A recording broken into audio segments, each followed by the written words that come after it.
রাধে রাধে। আজ ছিল লক্ষ্মীবার। লক্ষ্মীবারের অনেক অনেক শুভেচ্ছা জানাই তোমাদের সকলকে। তোমরা সকলেই আমার বৃহস্পতিবারের লক্ষ্মী পুজোর ভিডিওগুলোতে অনেক অনেক ভালোবাসা দিয়েছো, এই জন্য তোমাদের সকলকে জানাই অসংখ্য ধন্যবাদ। যেহেতু আজ বৃহস্পতিবারের লক্ষ্মী পুজো, তাই সকাল সকাল স্নান কমপ্লিট করে ঠাকুর ঘরে এসে ঠাকুরের সমস্ত জিনিসগুলো জোগাড় করে নিয়েছি।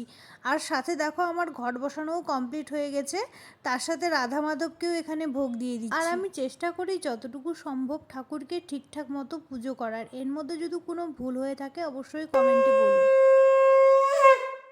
আর এদিকে দেখো তোমাদের সাথে কথা বলতে বলতে আমার পুজো দেওয়াও কমপ্লিট হয়ে গেল। তারপরে আমি বসে পড়েছি দুপুরের লাঞ্চ করার জন্য।